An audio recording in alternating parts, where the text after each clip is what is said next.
Whoa, buddy, put that thing back in its holster. We haven't gone anywhere. I don't understand. Check out the MichaelDukesShow.com for information on how to get access to the podcast.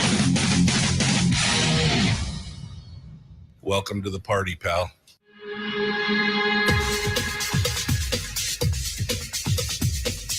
The Michael Dukes Show. The greed and the entitlement is astounding to me.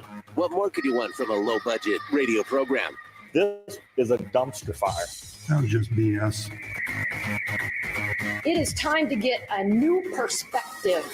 We know just what you need, and we've got just the cure. Open wide and prepare for a steaming hot cup of freedom. I just don't fathom it. The Michael Dukes Show, streaming live across the world. Live around the world on the internet at MichaelDukesShow.com and across the state of Alaska on this, your favorite radio station and or FM translator. Good morning, my friends, and welcome to hour one of the big radio broadcast for this beautiful Monday. It is cold and clear, and we are ready to go. We're ready to dive into both this beautiful Monday morning and into winter. I guess that's what it's all about. It's winter, and we're ready to crank into it and get things ready to rock and roll. Full boat stuff today. We've got a lot of things to cover, and we're going to be diving into it here in just a hot second. Our first hour is going to be talking with Jubilee Underwood, who's waiting in the wings right now, ready to go for our discussions on her candidacy for House District 27 here in the state of Alaska in the State House. She's going to come on board and give us her vision of where she sees the state going and what she would like to do if elected to the District 27 seat there in the House of Representatives. We'll be having that conversation with her here in just a hot second. And then in hour two, we'll be joined by a candidate for Congress, Nick Begich. He'll be coming on board to talk with us as the race heats up. We're into the home stretch here. Well, not quite the home, but we're coming in. It's winding up. I mean, we are the 20 days out, and we're ready to get things ready to rock and roll. And so I expect things to just kind of heat up between now and then. And we're going to be here every step of the way. So hope you had a great weekend. I got to tell you, it was a weekend. Let's just put it that way. It was a weekend. I'm more exhausted now than when I got started on Saturday morning. It's just kind of one of those things. I don't know what's going on, but I'm ready for the weekend already. Wait, we just got on. I know. It's busy time. All right. Well, let's get into it, shall we? And get things started. I see the Jubilee is waiting over there. Hopefully she hasn't eaten all of the virtual donuts yet this morning, but we'll see what we can do here as we bring Jubilee Underwood onto the program to discuss her candidacy for State House in District 27. And she joins us right now. Good morning, Jubilee. How are you? Good morning. I'm good. I wish you had some virtual coffee. It's early. I had virtual coffee. You didn't see it. It was right there. It was all good. Yeah. It's all good. Jubilee, thanks for coming on board and joining us today. Of course, we're getting close to the end here, down to the wire. It's the last little bit of everything. So we'd like to bring on some of the tighter races or some of the more contentious races here. So I thought we'd bring you on board and see what was going on. So let's start off with you just telling people, who you are, where you came from, why you decided to jump into this crazy thing, and when exactly you lost your mind. Let's just get started with that. Well, thank you. Thanks for having me this morning. Hopefully it's not too dark in here. I'm sitting in my car because kids are still asleep. So, yeah, for those that haven't seen me before when I was on your show last time, my name is Jubilee Underwood. I'm running in House District 27, and that is the greater Wasilla area. My district is where I was born and raised. It's where I'm raising my family. I absolutely love the valley and I love Alaska. I think I lost my mind probably when many of us did was during COVID times when stuff started coming down the pike and you just felt like in some areas your voice wasn't being heard and you didn't have choices. So this whole journey started for me back when my son, who's an athlete, we're very sports oriented family, was having to wear a mask during basketball. And I was just one of those pissed off parents that went to the school board meeting to state my case because I didn't know what else to do at the time. And so went to my very first school board meeting and talked about how I didn't want him to wear a mask during basketball. I didn't care what anybody did, to be honest. Do what you want, but just don't tell me what to do, right? So um, that's how I felt about that. And lo and behold, my district came open. I just felt like, you know what? If I don't understand the process fully and how things work, I might as well join and learn and be the change that I want to see versus, being what I call a Facebook ninja warrior. And so also during that process, I know we talked about this last time, my dad passed away out here in the valley during COVID stuff. And all the things I advocated for was denied. 6 months later, you could get those things in a medical facility. So that is really what lit the fire that I got one life to live and I want to make a difference. And I want to make a difference in this state. I want to see the place that I am growing and raising my family be what I envision it and be part of the solutions in making this one of the best places to live. So that is what led me to where I am today. Well, it's a good start. I think a lot of times people, what they say, if you can't motivate, then you agitate, right? So if you can't motivate people to do something or to be involved, then agitating works. And I think that there's a lot of that going on. People were, Oh, yeah. upset about how a lot of those things were handled, and that forced them to kind of take a look at it. Because I mean, Right. let's face it, we're a lot of times we're just kind of like go along to get along. Oh, life is working smooth and swimmingly, so we don't really have to worry too much about what's happening. But the bottom line is, obviously, it has an effect on us, and we saw that. We saw that on, during COVID, that a lot of times it has an effect on us that we weren't expecting. So it is one of those things. As you look at the legislature here, Jubilee, and you see what's been going on. You started out at the local level, and now you're moving up to the bigger show. What are some of the things that you're concerned about specifically at the state level that that that you're concerned about and you want to focus on if you are elected? Yeah. Well, being on the school board the last 3 years, has just opened my eyes to a lot of stuff that's going on, just how government bodies work. And what I'm really concerned about is just how thin currently our majority is. I know you've had some other guests on in this last week that have talked about their personal struggles or how their experiences down in the legislature and just what it's like to be in a minority or what it's like to be in a thin majority. And I feel like first and foremost, it's really important that we get a strong majority in the House and hopefully we pick up some really amazing seats in the Senate while we do have a conservative Republican governor that we can actually hopefully take Alaska forward when it comes to unlocking our resources is huge for me. I want to be part of that solution really bad. I feel like that will do nothing but benefit every Alaskan if we can unlock our resources in so many ways. And education, again, being on the school board the last 3 years, our education system needs reform.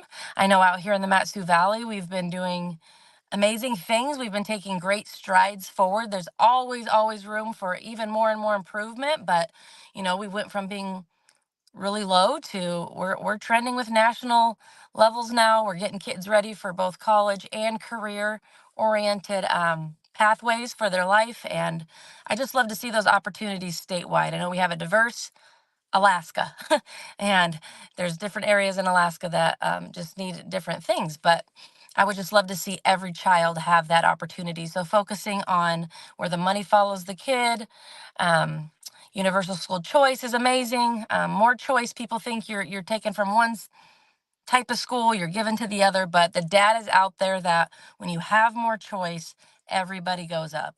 I mean, it benefits all the students. And so I just would encourage people to research into that a little bit more. But I think if we could just get a really strong majority, like anywhere else, I probably sound like a broken record. I may have said this on this last time. It's like not even a husband and a wife in a household like agree on every single issue and every single way to get to the target. But most of the time you have a goal for your family. You guys lead your household in a direction that is towards the same goal. So I look at that way, the same way in the House, hopefully one day the Senate as well, but like moving us in the same direction. And we're all going to have ideas on how to get there, but I believe with a strong majority we will work together to do really positive things for Alaska. I don't know anybody that would be in that majority that doesn't have a heart to see Alaska just be the best place to live, raise your family, and yeah. As far as education goes, that's obviously it's one of the key issues. It was a big, took most of the oxygen in the room last session. What to you is the solution there? Is it simply a money solution? Because that seemed to be the mantra in the last session was that, well, if we had this 1413, BSA, then everything would be rosy and everything would be fine. But that's not necessarily been the case in what we've seen in the Mat-Su. We had an interview last week with one of the Mat-Su borough candidates, former school board president, and he was talking about it's not always just about the money. Is it a money issue, or is it something fundamentally structural that needs to be addressed at the school system? What do you think? Well, I feel like every session, it's not like it's underfunded. Like it's been flat funded, but there's always one-time funds. It's not like the money's never there. So in my eyes, it's not a money issue. It's just the way that it's structured and things aren't working. You can throw money at any problem and it's not gonna just fix it automatically. So I feel like opening that up and looking into it again, I am a big fan of the universal school choice, the education savings accounts. People can research. Arizona does it really well. Florida does it, but Arizona's got some good data that's just come out recently when we've got more money following the child, more choice. Scores are going up, and so it's better. It's better for everybody that way. And I think we've been doing something so long. I feel like sometimes people are just afraid to break something open and take a risk to look into it.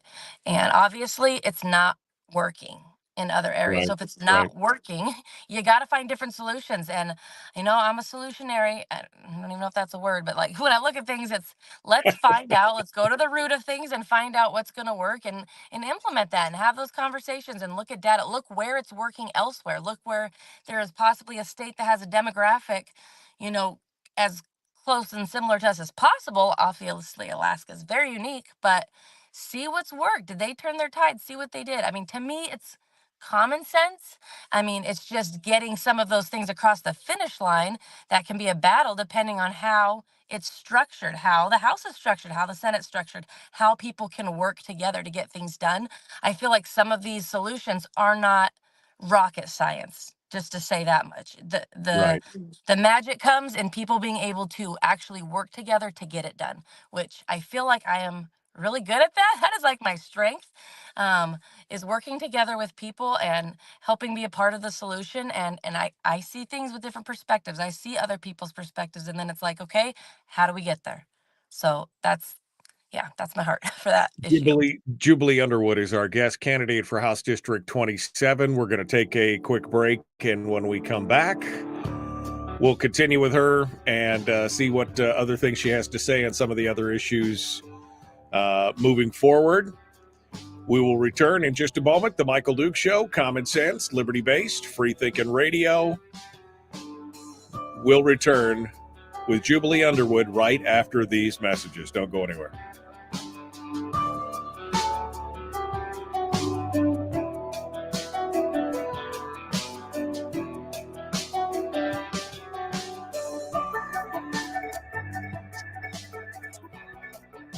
If you missed the show, you can listen to it on your time with Dukes On Demand. Oh, and it's free. Like America used to be. Streaming live every weekday morning on Facebook Live and MichaelDukesShow.com.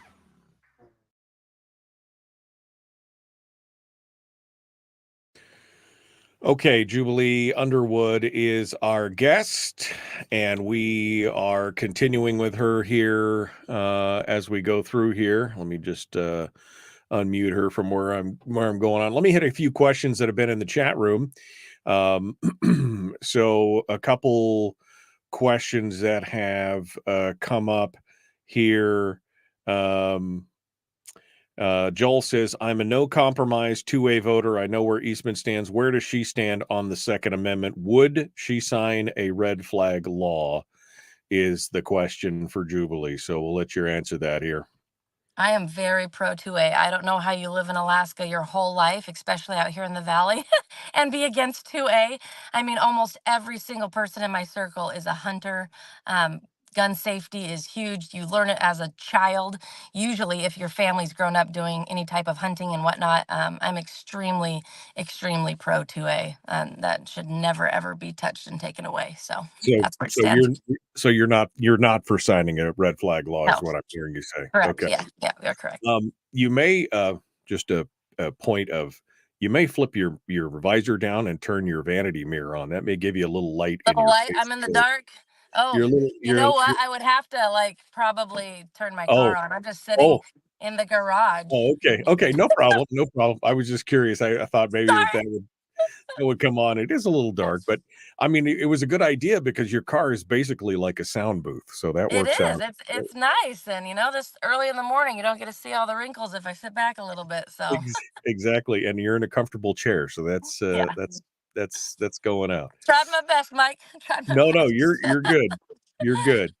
Let me see. What else was the Tawny asked this question, and I mean, I don't know. Tawny says, how will Jubilee be held accountable by her constituents and others? And I guess, I mean, like any other legislator, she's held accountable at the ballot box. But I mean, what's your thought on that question there, Jubilee? How will you hold yourself accountable with the constituents and others? I mean, are you going to engage them? What's your answer there? Yeah, I mean, if anybody just went and looked at my current Facebook page or whatnot, I'm very communicative with the public. Like my stuff's wide open. When people reach out to me, I reach back out to them. It doesn't matter where they stand on things. Usually even if people disagree with me and they send me a message, I'll still reply. I'm used to being on a school board where every 2 weeks people get to come and say what they think, whether they agree or disagree with you to your face. And that is a culture that I've loved to be a part of. To be honest, I wish really badly that the legislative session was on the road system so people could still participate in that process. If anything, I would love to try and make that happen if I am afforded the opportunity to get into there, is to try and move that so that people can come and participate. So I would say I've proven myself as accountable and trustworthy on the school board. And I would hold myself the exact same way in any position. It's how I live my life. So I would welcome, critiques. I don't care, feedback, criticism, whatever people have, constituents, they're the ones that hire you. They're the ones giving you evaluation. Like you said, yep, they're either going to reelect you or not reelect you.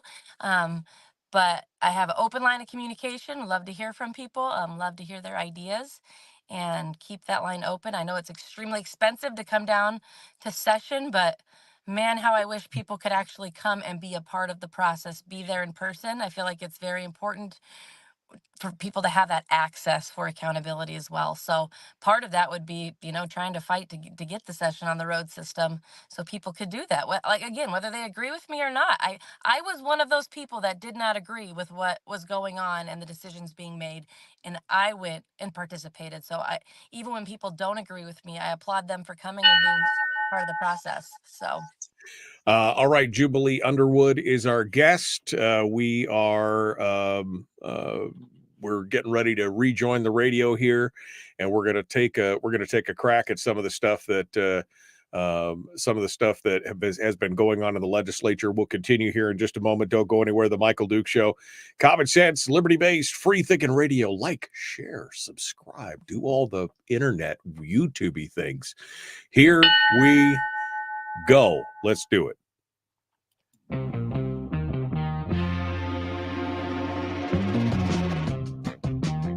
The Michael Duke Show. Seriously humorous with a pinch of intellect.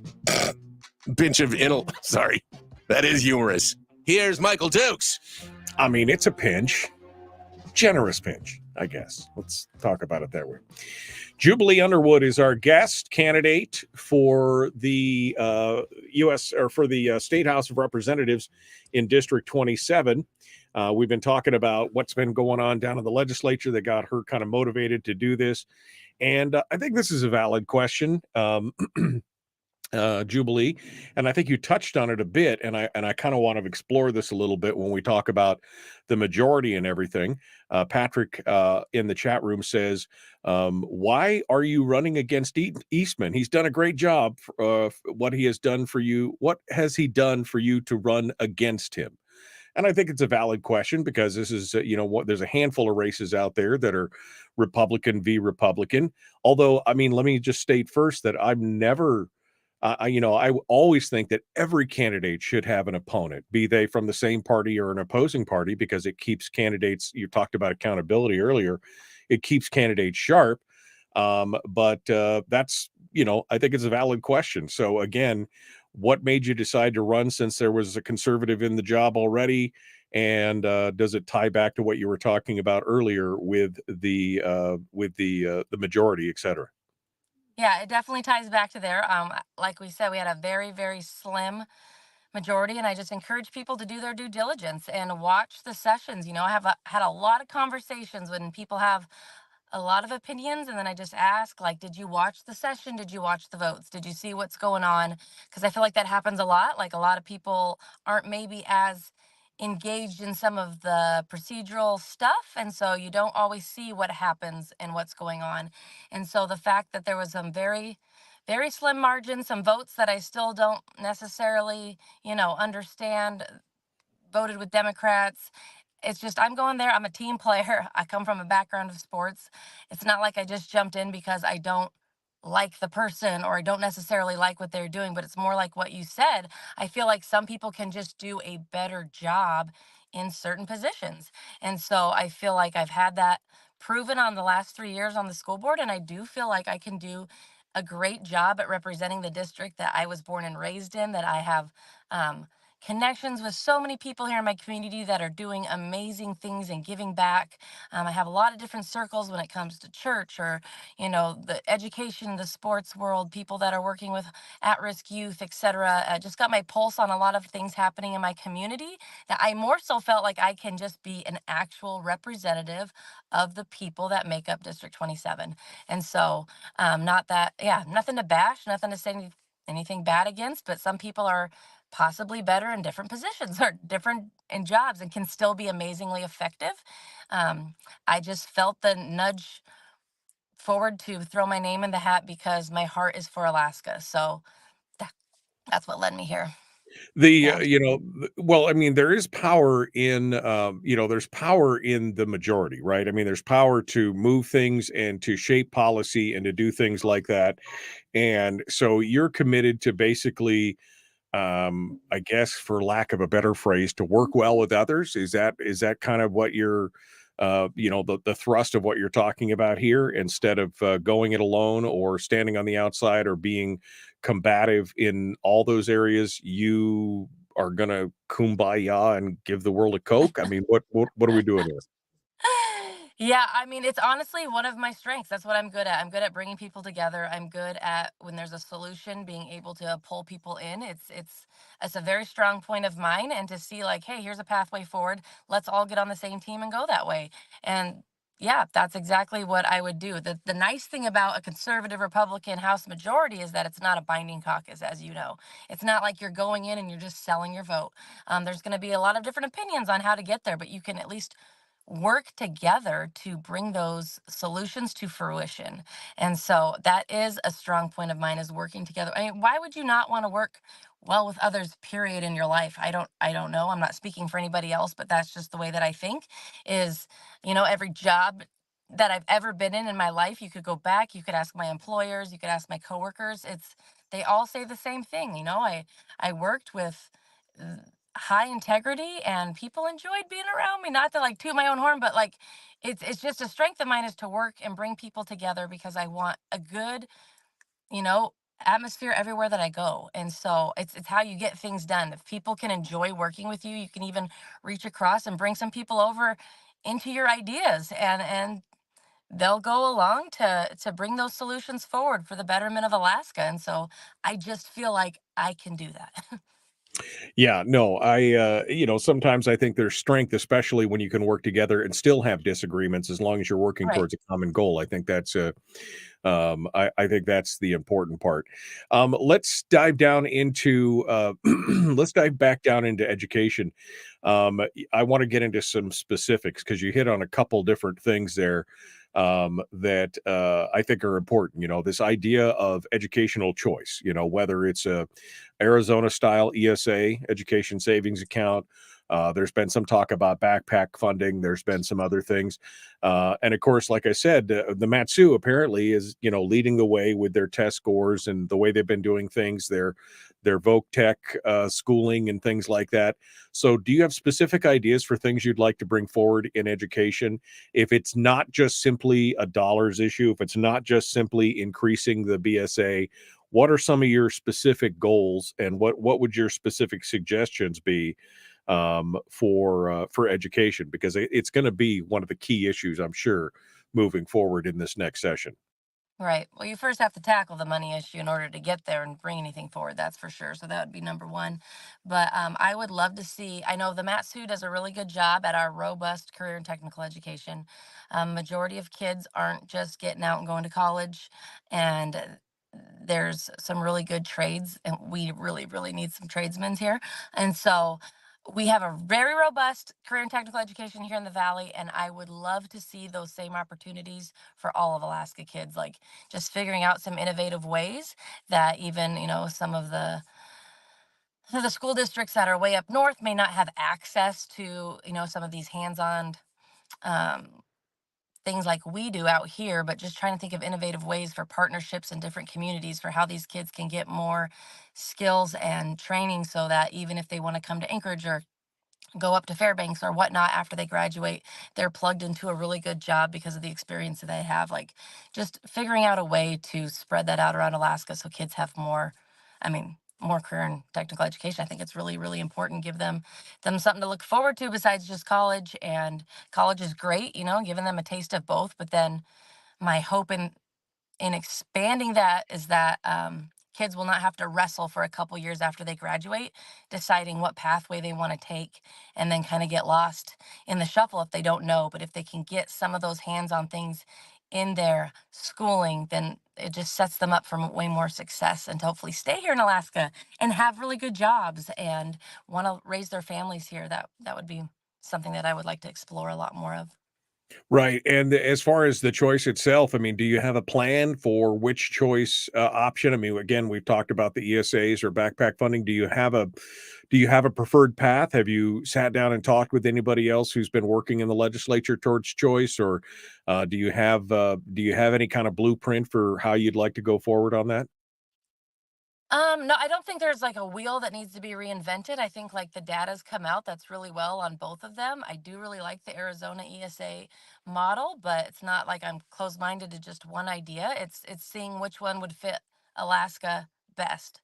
And so I don't think we have to come up with this brand new concept and reinvent something. It's just implementing it and getting people to realize that this is actually good for kids and to be on board to getting the votes to make it happen. Um, yeah, that's what I got on that.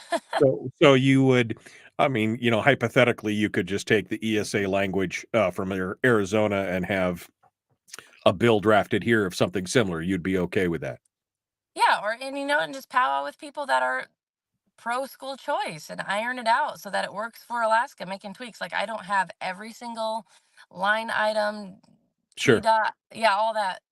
T crossed, I dot is what I'm trying to say. pathway forward, but I would like to take one of those that are already working, that already has data coming out, and then, sit with the people that have that same idea that knows it works, and just iron it out for how it could work for Alaska. Um, Right. yeah, I don't think it's rocket science, to be honest. I just think it's going to take having the conversation and people being willing to risk and do a different model that is already showing that it works in other places. Like, what do we have to lose at this point? I truly don't Right. know. One of the big things, of course, that happened here nationally was the Supreme Court overturning Roe v. Wade. This used to be not a question that would really matter per se in a state government, but of course, today, with a lot of this stuff being returned to the states, people are asking the question: well, where do the candidates stand on abortion? Early, late. For incest, for without, so where does Jubilee Underwood stand on the abortion question? What is the state's place in that and responsibility? Yeah, so I am extremely pro-life. I have been my entire life. You can go see pictures of me as a teenager going out and trying to encourage moms in front of abortion clinics and just pray and just be a light for people that are in a really, really hard situation. My heart has always been for every life to be saved. But yeah, I do believe that life begins at conception. Like, that is something that I've never wavered on. Yeah, that's who I am on that. I don't feel like it's, oh man, Alaska has some of the most liberal laws, I think, in abortion wise. And I would love to see, first and foremost, taxpayers not have to fund that.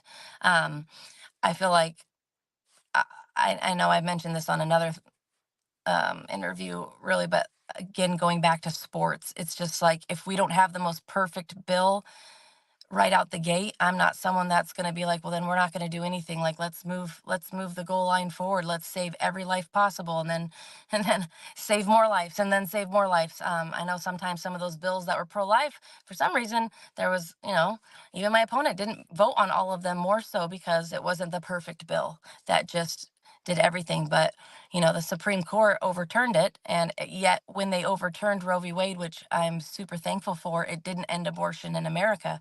And so it's our job at a state level. I would love to see, I would love to see, if a mom was in crisis and in that situation, that she came in, and my ideal would be that she had awesome counseling, that she had at her fingertips. She had encouragement, she had support, that she knows that I don't even have to make this choice because I didn't realize how supported I would be. Is that the government's job? I would hope that the private sector also would come up, that even the church would come up and be that support for people in crisis like that. But to have, like, adoption not be so insanely expensive and hard to do. I have friends that have, oh man, just their adoption stories have been heartbreaking. It's the wildest, process for even how to go through that expenses wise, which is crazy to me. But it's a complex issue. It's not complex to say that life begins at conception. I'm just saying it's complex in the fact that we need a Each lot of people on individual board. instance is unique, and so to Right, try and apply a cookie cutter to a lot of it is right, difficult for sure. right. All right, we're up against the next break, and so we're going Okay. to continue here in just a minute. Jubilee Underwood is our guest. We're going to continue with her. One final segment dead ahead. Don't go anywhere. The Michael Duke Show continues. Your home for common sense, liberty-based, free-thinking radio. We'll be back with more in just a moment. Don't go anywhere. We continue with Jubilee Underwood right after this.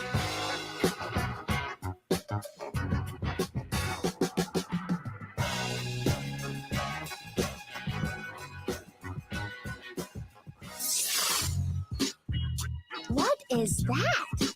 Common sense. Regularly heard on American radio. Michael Duke Show. Radio.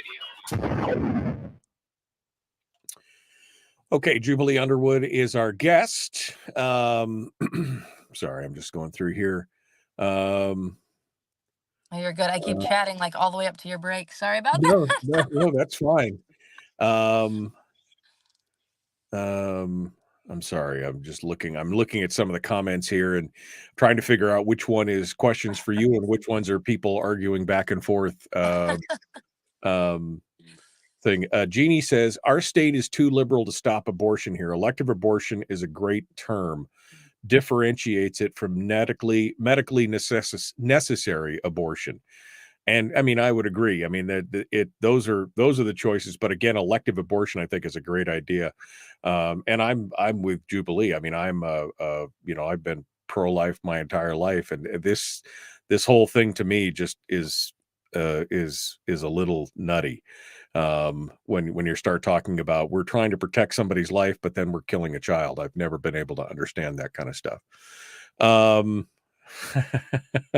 So they're arguing amongst themselves back and forth over this. So I'll let them hash it out in their in their own deal there. Jubilee, in your I'm assuming you've gone out and you've done meet and greets and you've probably walked a few neighborhoods and talked to some people. Oh yeah. What's been the most surprising thing as you have gone out and run into people, whether it's at their front porch or whether at the meetings or whatever? What's been the thing that surprised you the most? Oh man, as you guys, my voice is already like, it's like, hopefully doesn't leave in the next 3 weeks because I've had so many conversations. But surprisingly enough, to be honest, I have knocked a lot of doors, and just the question is, I just asked, like, do you know who our current representatives are in, House, Senate, just to get a pulse on what people are paying attention to state-wise. And the majority of the answer and feedback that I get back is no, that people have no idea who their representatives are, that they pay attention more so on the national level, but a lot of people aren't engaged in local politics as much as maybe us that are think that people are. Like the majority of the doors that I've knocked, people have no idea who sits in, maybe they could name off maybe three possibly, but it's usually not even their person that's in their district. And so that's probably the most surprising thing. I think for just the regular community member that's living, working, raising their family, their number one things are PFD, education, and roads. Like, the things that Right, affect right. their lives is if they have children. If they don't, it's been PFD and roads. Like, that's like what people care about. Like, can you fix these potholes that we drive on every day? But more so, it's just the engagement of people in state and local politics is pretty low around here. And so I know there's going to be a lot of voters that come out because of the presidential ballot in 3 weeks, 22 days. And so, yeah, they're going to have to vote ballot down. So just trying to get out and educate Right. why you want to know who your reps Right. are. Well, what if I told you that that's working as intended? Everybody knows what's going on at the national level, but nobody knows what's going on at the local level. I mean, Yeah. That seems to be the way of it. And this is why on this program about, I don't know, 8-9 years ago, I decided to go pretty much exclusively to state stuff because Yeah. people just aren't, they're so captured by the national, which they have almost no influence on. I mean, Right. no, you get to vote every 4 years. You get to vote every 6 years. You get to vote every 2 years on some of the national stuff. And other than that, you have no input at all, but you can affect what's happening at your local level.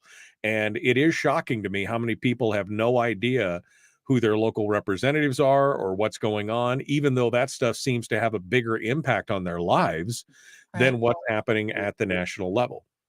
Right. Well, I guess you just don't know what you don't know until it hits your home, which is the reason I got involved with the school district and the school board. It's just I didn't realize, what decisions were being made, how that worked until all of a sudden I didn't have a choice in something. And so I just feel like that's how it is with most people. They are living and working and just wanting to live their own life and not have to be involved, to be honest. But, it's really important that we are. So I'm trying to get my friends engaged, just educate people, keep them informed on any platform that I have, and yeah, just do my part. I got about a minute here. So quick answer for this.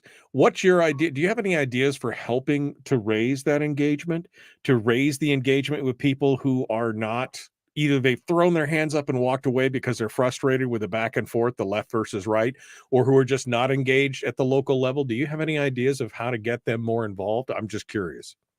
Well, I know for myself, even Facebook, it's a crazy tool that can be used for positive if you use it that way. So getting people to spread the truth, but also not spread the truth in a hateful way. You want to be able to target your message so that people like want to actually hear what you're saying and learn, no matter if they agree with you or disagree with you, and more so have conversations. It's those one-on-one conversations, and then encourage that person to go have a conversation.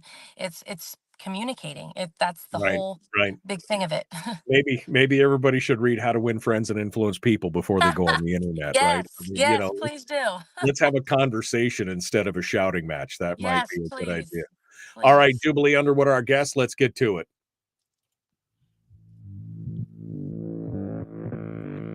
Public enema number one. Oh, wait, sorry. Public enemy number one, which makes more sense. On the other hand, he's a little bit of a pain in the Michael Duke show. All right, Jubilee Underwood is our guest, candidate for House District 27. And I want to get into a couple things. Now, first, you said something earlier that struck me that I wanted to just start off with in this segment. You were talking about the abortion bill and how your opponent had voted against some bills that would have restricted abortion because it wasn't the perfect bill. And I think that's one of the challenges that I think we have. I personally have with Eastman is that, it's always like he trips over the good looking for the perfect, or the great looking for the perfect. That sometimes there's the difference between the theoretical perfect and reality. Same thing with the vote on the full PFD. He voted against a full PFD because he didn't like the amount of the budget, even though I mean, this is a chance to go out there and get that full PFD, which I think you support as well, right? You support 100%. Yeah, 100%. Yep. Yeah, 100% PFD. So what are your thoughts on that? I mean, are you going to be looking for that perfect bill and then voting against it, or are you looking for the baby steps falling forward, towards the goal kind of thing? Yeah, well, if you've heard that old saying, "Don't let the perfect be the enemy of the good." Um, I said this. It'll be coming out today, but I did an interview with the Watchman, and I just used this analogy because I've been in the sports world, and my son just turned 18, and that's been our life day in and day out is sports. But you don't win a game by just making one perfect play and then walking off the field. If you're in football or basketball, it's one basket, one field goal at a time. It's one play at a time, working down the field till you get that victory. Saving lives is a win. You can save lives, that's amazing. And then you work towards saving more lives, and then you work towards saving more lives. That's the way that I attack anything. It's just like, yeah, you can't just have, we don't live in a perfect world. We live in a broken, fallen world. So to take that same mindset and think you're going to apply it in politics and government, which is already has so much broken pieces to it, it's just not going to work. Like, you've got to, and that doesn't mean like you have to compromise your morals, your standards, your moral compass can stay true north in doing that as well. I think that's what people think. Unless it's perfect, you're somehow compromised. No way, no way. That's not how it works.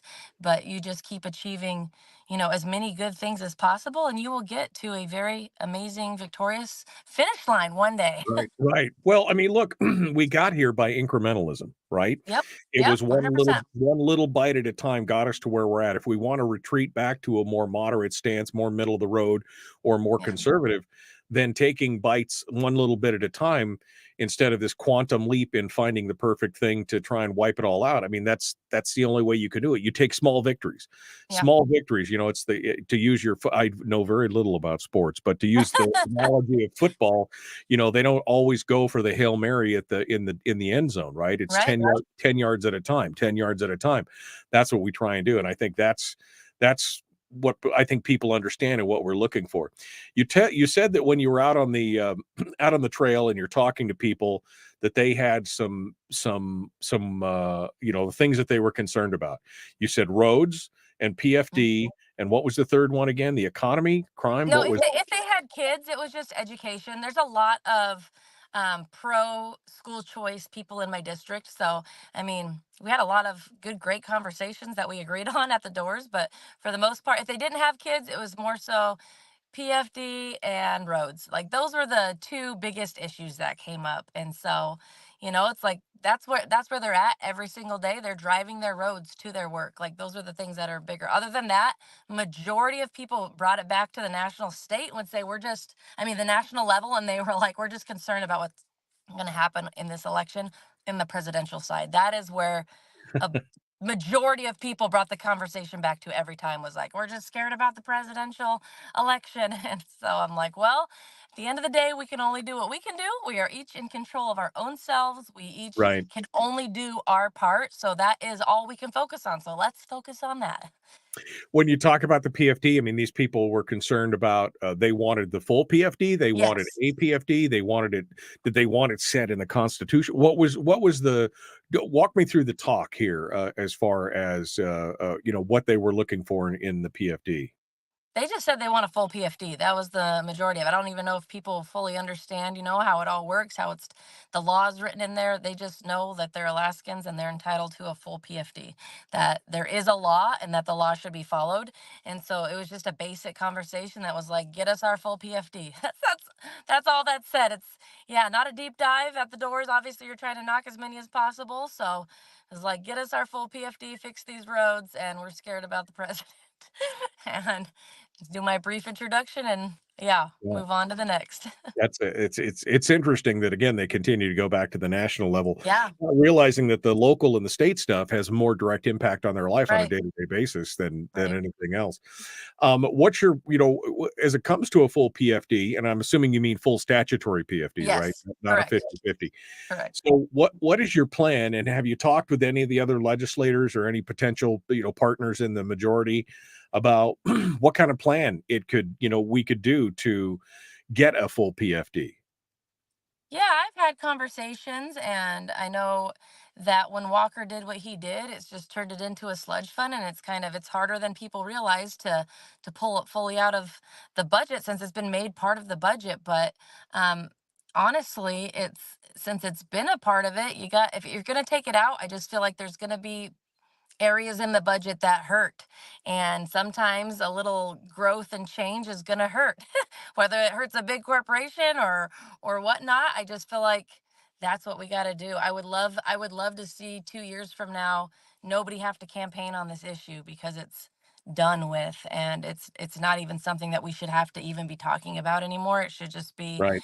this is what it is, this is the law, we follow it, stop having to campaign on it. It's wild to me.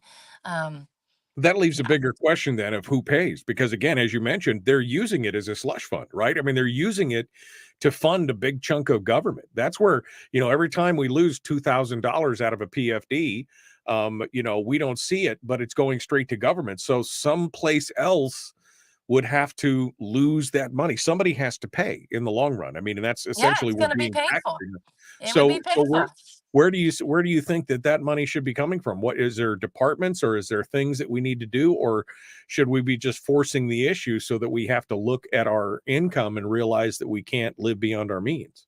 Well, I don't the latter part of what you said, we can't live beyond our means for sure if we're gonna go forward and be prosperous in Alaska. There's other sources of revenue, so we gotta bust open the budget, see what's yielding fruit, what's not yielding fruit, dig down into the weeds and see, what's been being funded that can get those cuts. And uh, regardless of what cut you're going to make, it's no one's going to be happy that's receiving those funds, that's for sure. But you have to have people that are willing to take those risks and make those decisions and take the heat from things having to possibly pinch. Sometimes when your budget has to pinch, it hurts, it's not fun, but the longevity is prosperity and it's better for your family, it's better for the state in the long run. But getting it down to a fiscally responsible budget is extremely important. And then looking at other ways of having revenue come in. We have so many resources that we could be pulling from when it comes to our actual resources,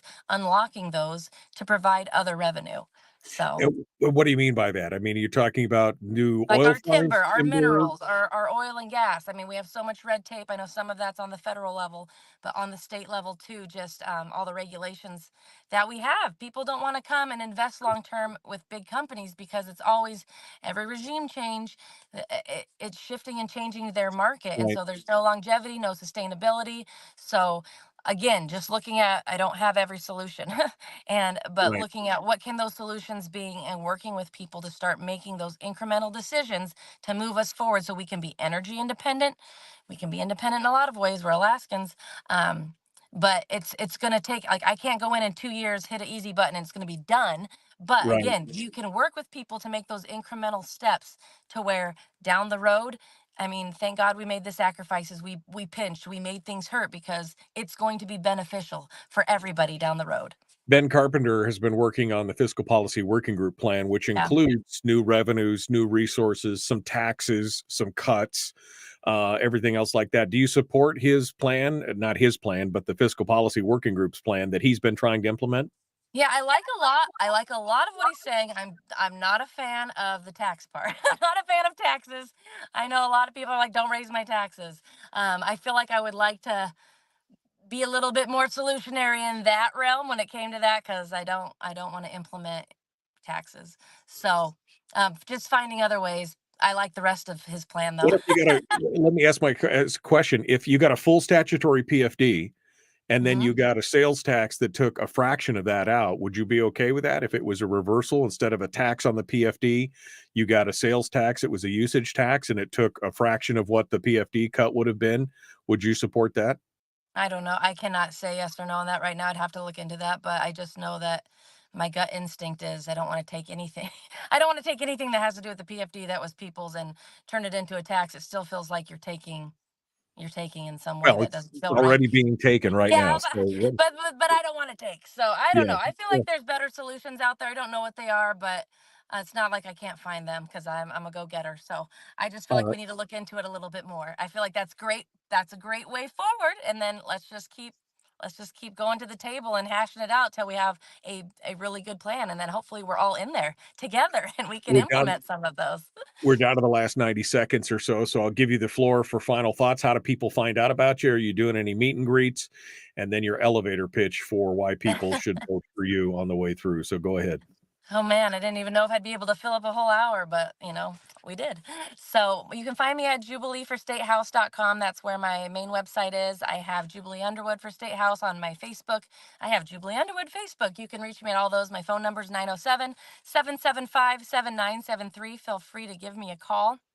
Once again, I'm born and raised in my district. I love Alaska. I love this district. I just want to see amazing things happen. I want to see Alaska be the head and not the tail. We can be the leading energy independent force to be reckoned with in the world, but a force that can bring so many good things for everybody. And so, yeah, I feel like I am an amazing candidate. That you can reach, that you can talk to, that you can relate with, and that will do what this job is, which is to represent, which is to serve. I am a servant leader. I'm here to hear, all your concerns and try and bring them to the forefront and get things done. So, Jubilee yeah. Underwood, thank you so much, folks. We're out of time for hour one. Hour two dead ahead. Nick Begich will be our guest. Back with more right after this. Thanks, Mike. Thanks for having me.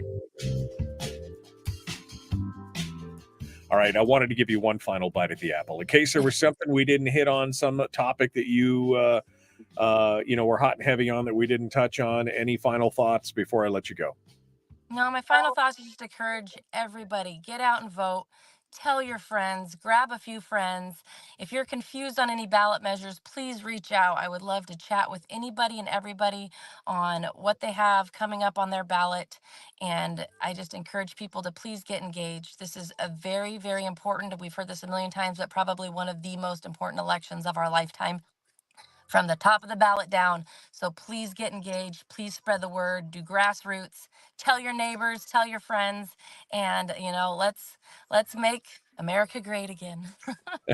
How many times can this be the most important election of our lifetimes, right? Every time. Every time. Every time. All right, Jubilee Underwood, thank you so much for coming on board. Appreciate Thanks for having you me. being part of it today, and good luck with the rest of your day. Thank you so much. Thanks, Michael. Have a great day. All right, Jubilee Underwood, guest here on hour one of the program. All right, let's do our thing here. All right, we're waiting for Nick Begich to join us here. He'll be coming on board here in just a second. Just going through here. Seeing if there was anything else. I wanted to make a comment here on something I saw here that was just making my head explode.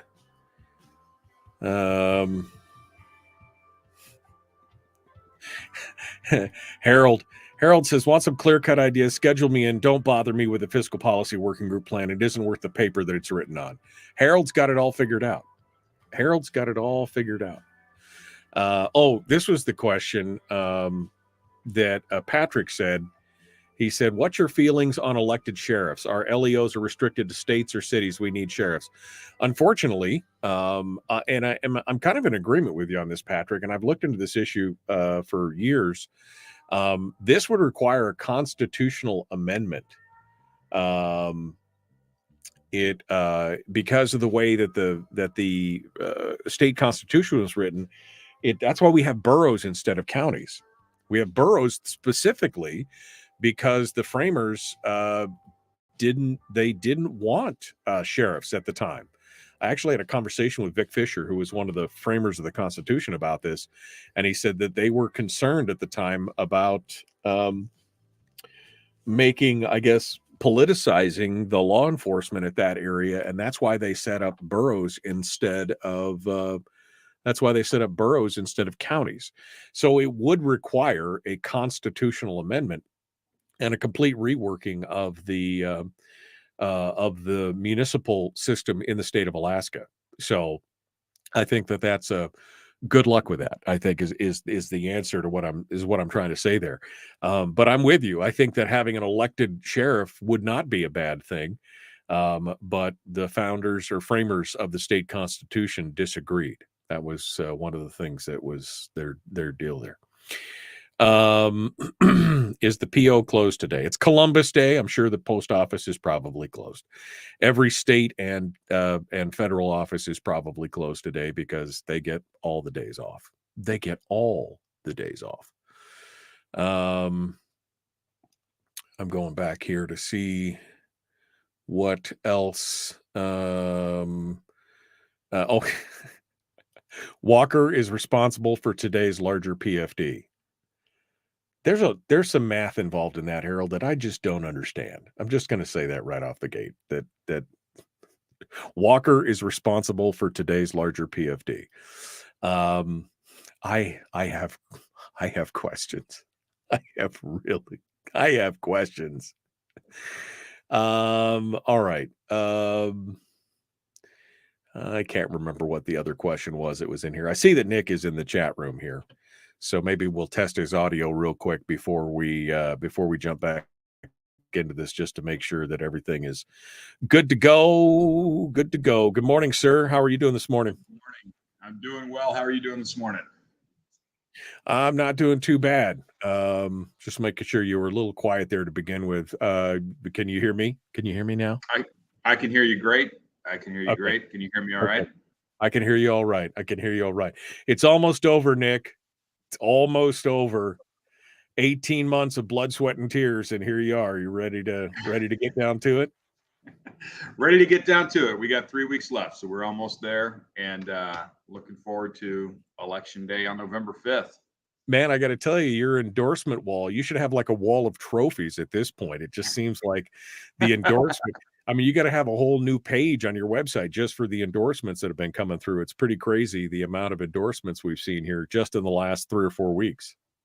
We've gotten some great endorsements. We picked up the endorsement of Gun Owners of America, which is fantastic, of course. A lot of people canceling their NRA memberships, and even organizations in state suspending or even canceling their relationship with the NRA. But we have the support of Gun Owners of America.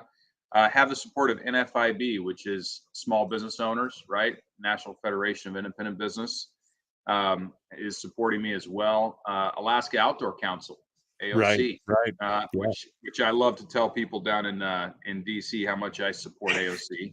Yeah, it's a whole different type of AOC. All right, well, let's not get too far ahead of ourselves. I wanted to text you. You sound good. We're ready to go. So we're going to jump back into it here in just a hot second. Don't go anywhere. Nick Begich, our guest here on the program. All right, folks, we are ready to get back into it. Let's get going. If you haven't shared the show yet, there's only 8 likes. I mean, there's like 50 of you watching between Rumble and the rest of the platforms. What don't you like me? Man, don't you like me? I just feel I need help. Would you like me, please? Like and share the show. Like and follow the show page. Let's get to it. Here we go. The Michael Duke Show. Common Sense Radio.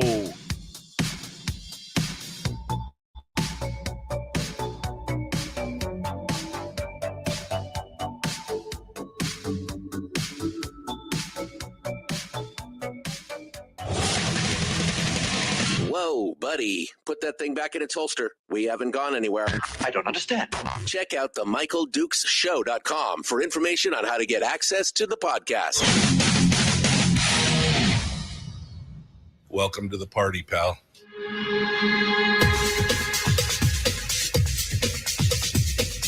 The Michael Dukes Show. The greed and the entitlement is astounding to me. What more could you want from a low-budget radio program? This is a dumpster fire. Sounds just BS. It is time to get a new perspective. We know just what you need, and we've got just the cure. Open wide and prepare for a steaming hot cup of freedom. I just don't fathom it. The Michael Dukes Show, streaming live across the world. Live around the world on the internet at michaeldukeshow.com and across the great state of Alaska on this your favorite radio station and or FM translator. Hello, my friends. Come on out and join us, will you? Each and every day from 6 to 8 a.m. we talk about Alaska issues. You can go to my website at michaeldukeshow.com and check out where we got things like the podcast over here at like Spotify or iTunes, Google Play, CastBox, Stitcher, wherever you find it. Of course, we're also on Facebook, YouTube, and Rumble every morning as we simulcast the radio show on the internet because why not? You can never get enough of me. That's what it's all. I'm everywhere. Anyway, so we just finished up with Jubilee Underwood, who's running for State House in District 27. Now we move over to the national level with a potential Alaska representative. Congressional candidate Nick Begich joins us this morning, getting ready to talk with us as we get into the last 3 weeks of the race. I'm sure he's probably ready for the finish line as we go through. Nick Begich joins us this morning, and we welcome him onto the program again. Hey, Nick, thanks for coming on board. Yeah, great to be back. Thanks, Michael, for having me. Yes, you are 100% right. We are looking forward to getting through the tape here on November 5th. Lots of work still ahead of us. Early voting opens up on October 21st, so that's right around the corner. But things are going well. We're working hard. We've been traveling the state extensively in the last week, and beat goes on. Yeah, no, you have you've been doing more traveling than I think. I catch you on social medias or and I see that you're popping up all over the state. I mean, any idea how much mileage you've put on in the last 18 months? Have you done any kind of count or anything like that? How many meetings or meet and greets you've done and how many miles you've traveled? That would be an interesting stat. That's a good question. We don't have a sort of by the numbers count of those things, but I know my just based on my mileage account and my miles on my car, we're closing in on 100,000 miles. So it's been a lot. It's been a lot. Yeah. I mean, my car, I'm going to have to replace it after this campaign. We've got about 250,000 miles on it and a lot of campaign miles. We were in Kodiak to start the week last week. We were Anchorage to Kodiak and prepared for the fish debate, which went well. It was a great discussion. 2-hour debate though, so pretty lengthy. Went from Kodiak directly over to Fairbanks and had some events in Fairbanks, and then we did the chamber debate last week. And the same day, flew from Fairbanks to Anchorage, and then did the statewide KTUU, KTOO televised debate. And from there, very next day, woke up in the morning, drove to Kenai, did an event down there, drove back the same night, and went to Juneau in the morning the next day. So that's has been the last 6 days or so. Yeah. So busy, you know, which is good. And it's good to see. And I think that that's great. I mean, that's one thing that I'm seeing is that you are definitely getting out there and talking to a lot of people. And I'm not seeing your opponent at a lot of these little one-off meet and greets and everything else. In fact, that was the only televised debate of the whole campaign, right? I mean, the one on KTOO, that's the only one that's been a televised debate in the last 18 months. That's right. I mean, these other debates are available on social media platforms or on YouTube. And if you haven't seen them, I encourage folks to go out and search those out. Great conversations that cover things that are specific to fisheries or things that are specific to industry in the state. But yes, that was the only statewide televised debate. Interestingly enough, that debate was broadcast nationwide live on C-SPAN as well. Oh, wow. I didn't know that. So it wasn't just in Alaska. This seat is hot, Nick. I mean, this seat is, they understand that their control of the House is, you know, it's precarious because there's a handful of seats out there that could change. And this is one of them. And they being the Democrats, could lose control of the House. And that explains a lot of what's happening right now in the advertising realm, because we're seeing all these ads. I mean, last time I think you were on, we talked about how you were a magician, right? And you made all these jobs appear or disappear and blah, blah, blah. And I guess this latest thing is the this whole thing about fake medical devices or something. I don't know. I wanted to give you a chance to engage that, because I hadn't heard anything about it until just the other day. It popped up on my feed and I'm like, what is going on here? So can you give us a rundown of what they're trying to run you down on? And you know, I've never sold medical devices in my life. I've never run a company that sells medical devices. You know, we're at the point of a campaign where these guys just invent things, and that's what they've done. I think Alaska Public Media actually dug into this a little bit and verified, hey, I have nothing to do with the sale of medical devices, and these guys are making claims that are pretty outlandish. And if folks want to go check that out, they can check that out. But no, it's unbelievable. I mean, we're talking about policy. They're talking about character. We're talking about issues that matter to Alaskans. They're talking about, you know, Social Security comments that actually were made on this show and taking them out of context and trying to run them as though I'm opposed to Social Security, which is not true. Look, that shocked me, okay? Because if you go back and you listen to our conversation on that, and that happened, by the way, a year ago. They were digging deep into the archives on this, because this was July of last year that you said something about it being a Ponzi scheme. But in context, the whole argument was about, we have to fix Social Security. Right. That was really the argument, or the conversation that you and I were having, that we have to fix it. And because you said it was like a Ponzi scheme, they immediately jumped on it and said, well, he wants to kill Social Security. That's not what you said. I mean, that's not what you said at all. And it was it has to be fixed. And yet they act like this is the gotcha. I mean, I'm just shocked that I'm like, that's a big deal. It is kind of like a Ponzi scheme. I mean, it's not. Technically, it doesn't fit all. I mean, in the HuffPo article, went on for half the article describing what an actual Ponzi scheme was and how the Social Security was not a Ponzi scheme. But you know, it's like you were using it as an analogy, but the bottom line of the whole conversation was, we need to fix Social Security. That's right. And the, you know, in that particular segment, what I was talking about was the fact that the federal government has taken the money that's supposed to be set aside in the Social Security Trust Fund and used it for current operating expenditures. They took the money and then they wrote themselves an IOU saying, oh, we'll pay you back. Right. Well, look, I think that the money that you put into Social Security should be sequestered. Government shouldn't be able to get their hands on your money. That's what I was saying. And I'll say it again. I mean, I said that in the debate, statewide televised debate on KTUU. But the reality is, you're 100% right. This is the most important seat in the entire country. And I was told that just last week by the leadership down in DC. This seat is number one, and for House seats.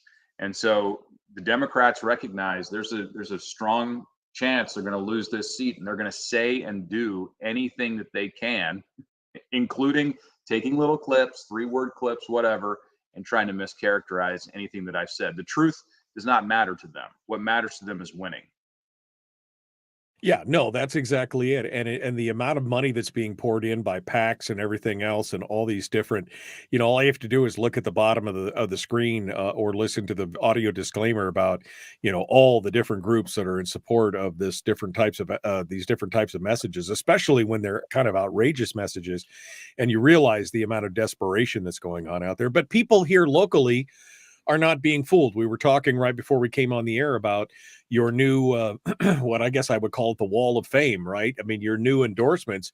You've been picking up endorsements like they're bottle caps. I mean, everywhere. You got GOA, you got AOC.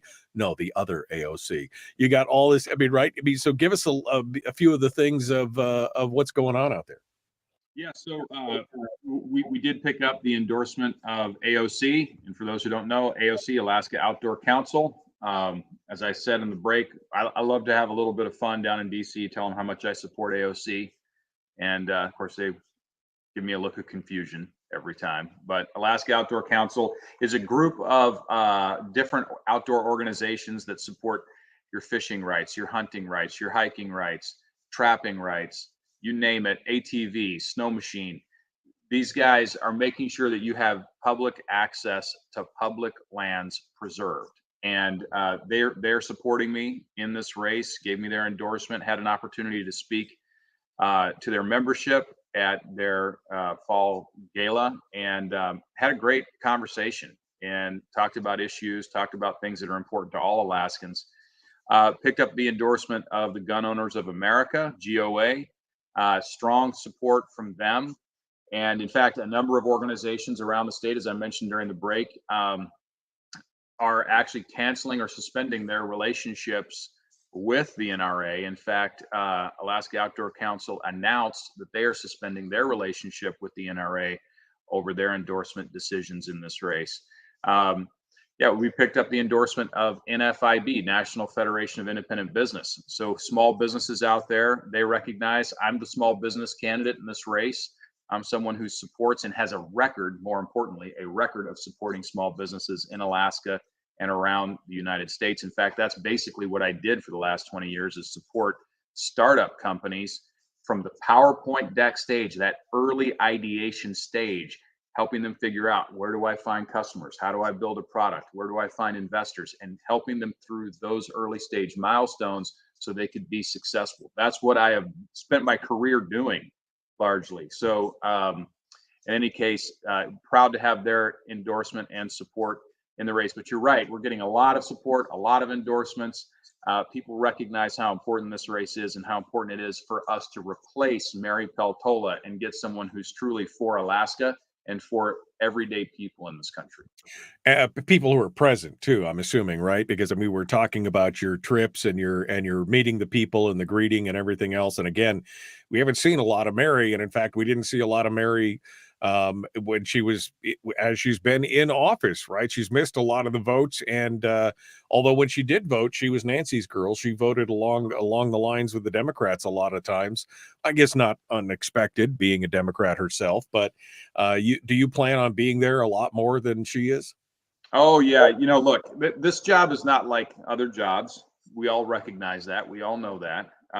We need someone who's going to show up. And when they're present in DC, they don't vote present. They vote yes or no. This person's elected to make decisions on our behalf. They're there to place votes on the record on our behalf. And there's been many instances, where Mary Peltola has chosen not to vote yes or no, but to vote present. And I'm not sure why that's even a vote option. It's never made sense to me that someone would be able to vote present.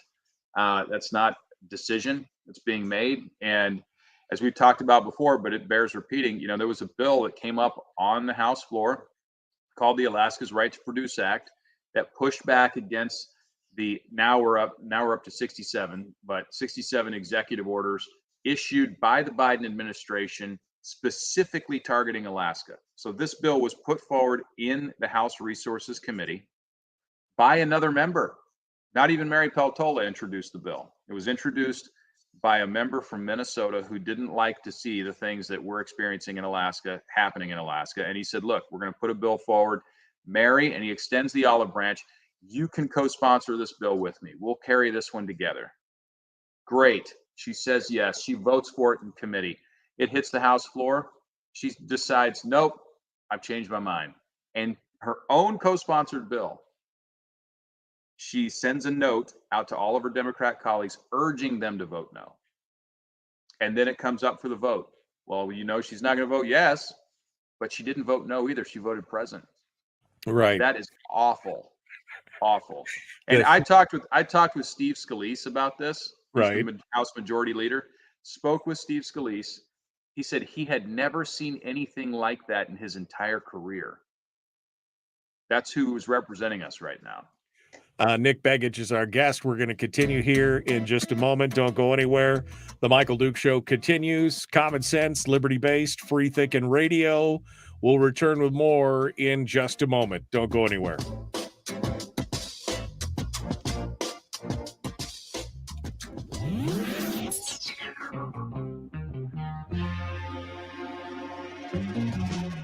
Running on 100% pure beard power. Oh, also some coffee. We dip our beard in coffee. Ha, nice beard. The Michael Duke Show.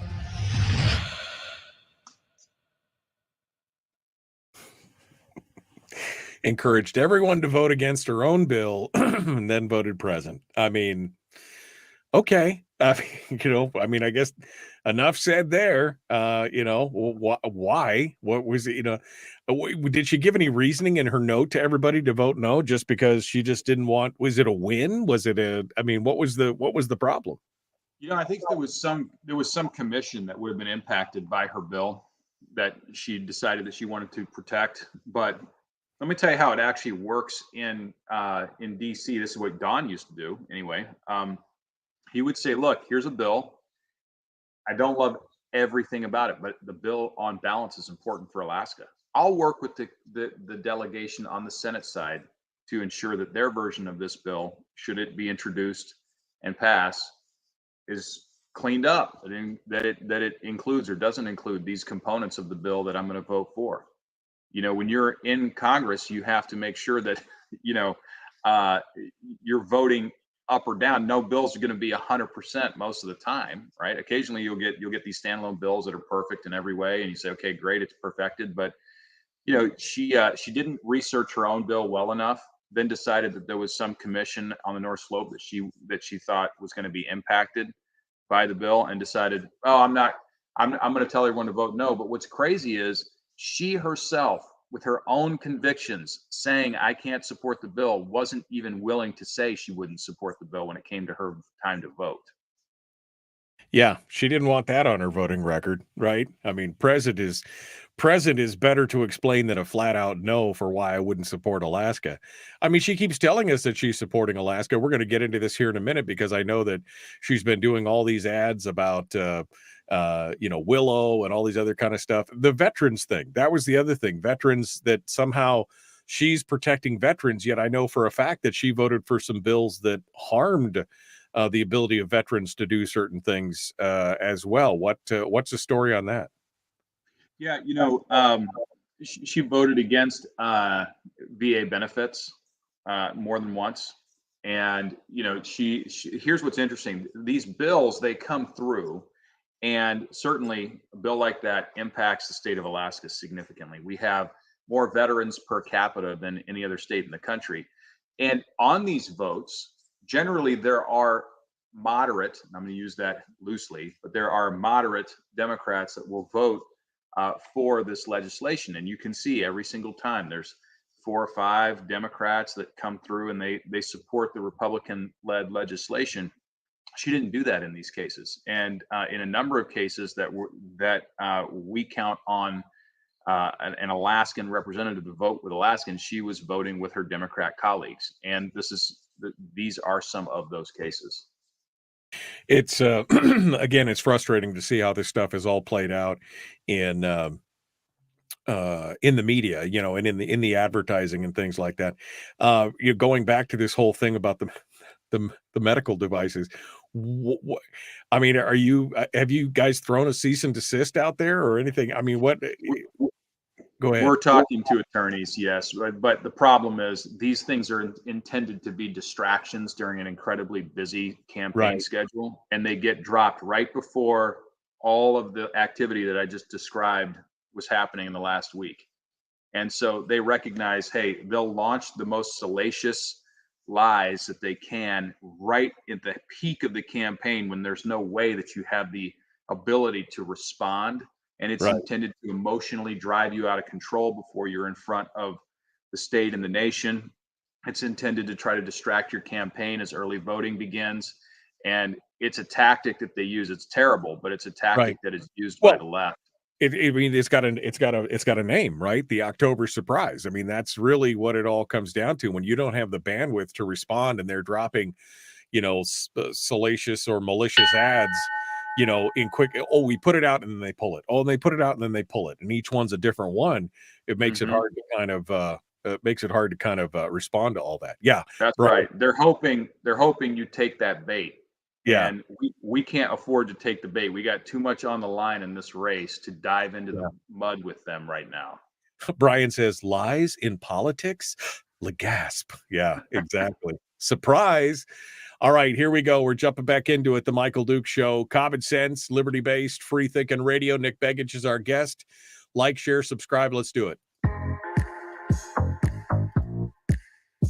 The Michael Dukes Show. Not your daddy. Wait, sorry. Not your daddy? Ooh, not your daddy's talk radio. Whew. I was scared for a second. Thought we were going down. Here's Michael Dukes and the show. All right, Nick Begich is our guest. We are continuing with him right now this morning.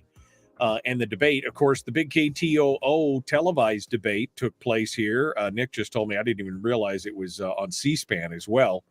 And so lots of coverage on that as we went forward. And there was a lot of different things covered. One of the things that was a little bit of a bone of contention was this discussion about the Willow Oil Project. Peltola has been touting in her ads and everything else about how she was the one that got it through. She pulled it across the finish line with blood, sweat, and tears. She was hauling and bailing and ditching and doing everything else, when it really wasn't that way. Nick, again, this is all about perception, right? What's the actual story here? So first of all, let's be clear. Nobody ever voted on Willow. This was never a vote that came up in the House, in the Senate. It was an administrative decision that was made. This is something that has been worked on for decades. People have been working on getting this through. It was approved in the Trump administration. Trump approved this project to move forward. It was the Biden administration that put the brakes on Willow. And here's what happened. Yes, our delegation went down there as a delegation and had one meeting with Joe Biden to try to emphasize the importance of Willow. Now, we had Murkowski and we had Sullivan, and of course, Peltola was in the room as a very junior, one of the most junior members of the House. And Joe Biden ultimately approved Willow. And what he said 2 weeks after approving it, because he was asked this question by a reporter live on TV, standing next to Justin Trudeau. And the reporter said, hey, I thought you said that you weren't going to approve new federal leases on federal lands, new oil and gas leases on federal lands. And the president said this. He said, my inclination was to disapprove of Willow across the board. But when I talked to my attorneys at Interior, they told me that if I did so, that I might very well lose in court, and then I wouldn't be able to do what I really wanted to do, which was to take millions of acres offline for development permanently. He didn't mention Mary Peltola. He mentioned his attorney saying, you're going to lose if you do this in court. So he didn't do what he wanted to do. And Mary Peltola, again, as she has done throughout this entire campaign, has taken credit for everything that's happening in the entire state, saying that if she wasn't there, none of this would occur. Well, you know, that is the greatest of stretches of the imagination. but it's pretty standard in politics to take credit for somebody else's work, and that's what she's done here. The truth of the matter is, the reason that project was approved was because of the work of ConocoPhillips employees who put together a bulletproof plan that could not be denied by Interior. And so, Mary Peltola is taking the credit away from all of those employees who worked for decades, saying that, she was there at the last minute and deserves all the credit for getting it done. And she didn't get it done. She had nothing to do with it, in fact. Nick Begich is our guest candidate for U.S. House. One of the other big issues that popped up, of course, is with the reversal of Roe v. Wade. A lot of the abortion stuff has passed back to the states, and this seems to be an interesting bone of contention because a lot of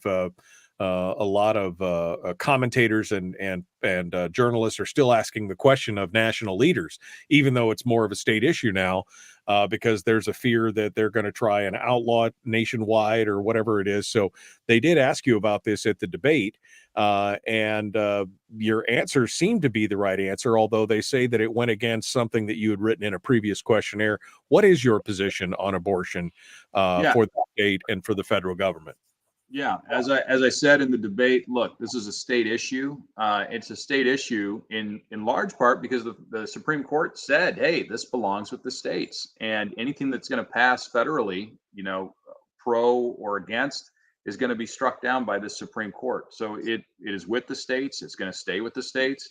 If someone is concerned, around this issue, if they have concerns around this issue, they need to look at the state legislature for answers, because the truth of the matter is the court has ruled it's a state issue, and that was essentially the response that I gave and have been giving, even actually going back to last election cycle. And they want to make this issue an issue again. It was something that allowed them to win a lot of races last year by scaring folks about this issue and kicking up dust on this issue. But the truth is, the Supreme Court ruled. Their ruling is very clear. This issue has now been kicked back to the states. Nick Begich is our guest. Back to the debate. You had a question and answer period at the end where you guys got a chance to ask each other questions specifically. And your question, for me, I was watching, I thought it was a little bit esoteric. So I want to kind of know your the reasoning behind the question. And then because you started asking her about a donation to boost her candidacy from a group called Fair Shake, which is a crypto-friendly group, which I thought was I was like, that's kind of a weird question.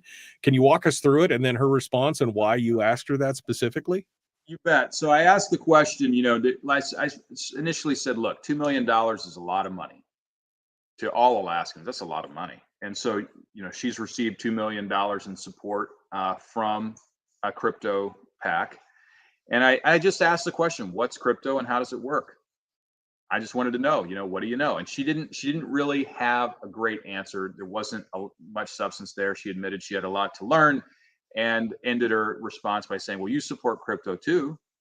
And I said, well, I do support crypto. In fact, I've held crypto since 2013 myself personally. So yes, I support crypto. Have had a crypto position for 11 years. But the point of the question wasn't to see, how much she knew about crypto. The point of the question was to show Alaskans, look, this is how DC buys influence. It doesn't matter whether you know something about the issue that they are passionate about or not, because she clearly didn't know much about this issue. What they could count on was her vote of support for whatever policies they want to push forward in the next Congress. $2 million doesn't come for free. There's strings attached to that. And for her to demonstrate that she didn't really have any knowledge of the space, but she's receiving $2 million in support, well, it's not because she has knowledge. She proved that in her response. And so, it was a $2 million question with a $10 answer. And I thought that Alaskans needed to see this is what's happening right now. Mary Peltola has received over $1 million in PAC contributions at this point in the campaign. And what are we getting for that? What is she getting for that? What are they getting for that? Those are questions people should be asking. Right. And people may ask, well, how much have you received, Nick? Well, less than 5% of that I can tell you with high confidence, right? So recognize that that there's money at work. When you see the ads, they're being paid for by someone for some reason. And $2 million in an Alaska house race is a lot of money. Right. Well, they're expecting, yeah. I mean, anytime you see something like that, you're always thinking, well, they're expecting some kind of return on that, right? She's got to be friendlier to our cause now, even though she may not understand it. She's got to be friendlier to our cause. One of the other interesting questions, which again, she's taken this position on, and I'm not sure quite why, was the Kroger's and Albertson merger, the Safeway and Fred Meyer's Cars and Fred Meyer's merger. She's taking this position against it, although they have lined out, the fact that they would have to sell other stores. They were going to sell it to Piggly Wiggly, a handful of stores, like 11 or 12 stores, and they gave the locations and everything else. But she continues to go on to say this is going to eliminate competition, and we need to know where they were going to divest. And I mean, all this stuff was out there. So I'm trying to figure out this question and her answer and why, what your position is on it, because it may or may not make it better. I'm not quite sure yet, but I'm not opposed to it necessarily. What are your thoughts on this? Well, I'll tell you what. Not that it's easy to find, but the chamber debate that we had in Fairbanks was really an opportunity to test some of the knowledge that we have around business and industry. And I asked the question there. I had an opportunity to ask a question, and I said, Mary Peltola, you've said you want to be a member of the Appropriations Committee, which is a very powerful and important committee for Alaska and for any area of the country. So I said, look, to be on that committee, you have to have an understanding of, how cash is moving around, what's happening with expenses. I said, can you explain the difference between an income statement and a cash flow statement? And she struggled with that too, talked about how her family had small businesses and how I was challenging her business knowledge, which I was. But she struggled to answer the question. And the reason why that bears relevance to your question is because Mary Peltola has about a thimble's full of business knowledge. She really hasn't spent much time doing that. And that's okay. There's a lot of people that haven't done that. Other people have different careers. That's fine. But when she weighs in so heavily on a merger, you would think that she would do so from a position of authority, but she does not. She does not come to that discussion from a position of authority. She has very little knowledge about how these things work, and they're very complex. First of all, what we have to understand about that merger is that there's a tremendous amount of competitive pressure that's being put on grocery stores. They already have one of the lowest margins of any business in the United States. It's very thin margins, okay? So you've got Amazon, which is, that's a major disrupting force within the retail industry. They take certain goods. I mean, obviously you can't, at least in Alaska, buy, fresh produce from Amazon, but you can buy clothes and you can buy dry goods, and many people probably listening right now do so. And that's a significant disruptor to the volume that moves through those stores. And so you've seen a press, and this happens in lots of industries, a press for consolidation in order to save money, to preserve some semblance of profitability. Because if you're not profitable, you're not going to be in business for very long. So that is the backdrop for the merger. Now, does that mean it's good for us? Well, it's complicated. You got to look at it, right? Are we going to be able to preserve competition? Competition's important too. You don't want to end up in a monopoly scenario where someone can then drive margins way out of industry norms and exploit the consumer. So that's why we have antitrust laws and things like this. But Mary Peltola doesn't have any background to weigh in on these issues. What she's doing is trying to find an issue that she can use to scare people for votes. And that's not how you make good policy. And so, I think we've got someone in office right now representing the state of Alaska that is looking for political opportunities. But are these the things that are going to be best representative of the people? Are they going to allow us to have a better way of life in Alaska? Well, it's hard to say because, Mary Peltola, I don't believe she studied the issue deeply, and I don't believe she has the background to even weigh in on this issue. All right, Nick Begich is our guest candidate for the U.S. Senate. We're going to continue here. One final segment dead ahead. We'll give Nick the floor a little bit here and let him talk about the hot issues of today, this week, and where we're going from here. Maybe we'll talk about our favorite subject, which is arithmetic, because, math is hard, apparently, for Congress. We're going to continue here in just a moment. The Michael Duke Show. Common sense, liberty-based, free-thinking radio.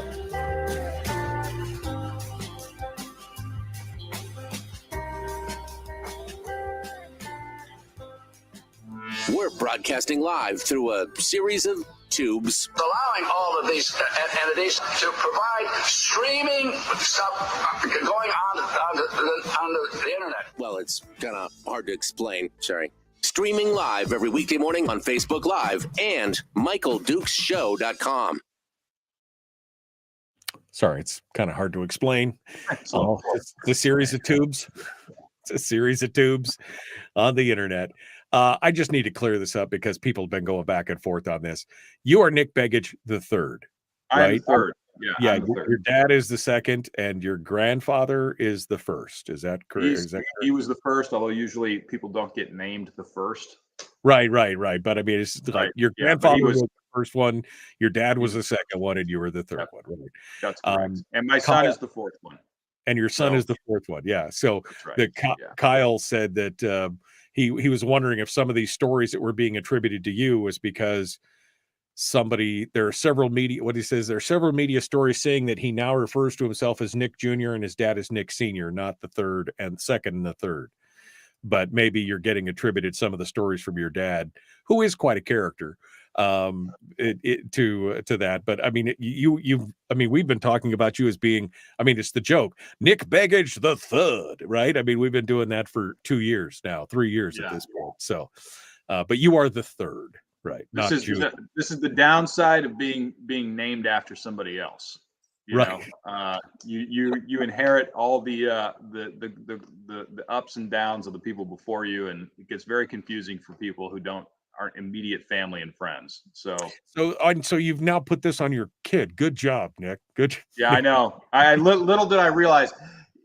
What can I say? Is what it is. Yeah, a few years ago, you're like, yeah, no big deal. This won't affect anything. Oh gosh. Oh gosh. Yeah. Absolutely. Anything else that stuck out with you on that debate, Nick? The televised debate. Any other points that you go back and go, wow? Yeah, there are some things. I'll tell you one thing that was really interesting. We got a question about law enforcement in rural Alaska and the challenges that we have in rural Alaska with law enforcement and crime, and being able to properly staff, particularly among the smaller communities outside the road system. And I said, look, we've got to do more to fund federal prosecutors so we can put these people in federal prison when appropriate. We've got to lock criminals up, keep them in jail. If you ever look at the rap sheets of some of these people, they go on for pages and pages on court view. And so if you've ever gone out to court view, you know what I'm talking about with some of these perpetrators where they ultimately commit some heinous crime, and you go, why is this person even walking around? And it was interesting to see that just 2 or 3 days later, some will note that the Anchorage Daily News did a story on hundreds of people in Anchorage that are being basically slap on the wrist or their cases dismissed because there's not enough prosecutors to finish the cases and put these people in jail where they belong. Right. And I had just got done saying that in response to the rural Alaska question. And when you don't lock up criminals, you're going to continue to have more crime. So I don't know that that's a controversial thought, but it was something that was incredibly timely that came up in the debate. And we saw just a couple days later, boom, it's happening in Anchorage too. So that didn't get a lot of press. It wasn't one of the more sensational questions that we got in the debate, but I thought it was interesting that. Well, the criminals should be punished and held accountable for what they're doing. I mean, come on. Don't you know that they're victims, Nick? I mean, come on. Don't you know that they're just victims of the system? They shouldn't be. I mean, I'm being facetious here, but there you go. That's part of and that story, by the way, from the ADN about the Anchorage is I mean, it's horrific. The first story is about a guy who self-reported on beating his wife. I just beat my wife. You should come here and arrest me. And they took him an hour to get there. And he goes, "What took you so long? I could have killed her by now," kind of thing. And his case just got dismissed because they couldn't get to him. I mean, this is some, That is nuts. this is That some is crazy stuff. I mean, this is Yeah. some crazy stuff.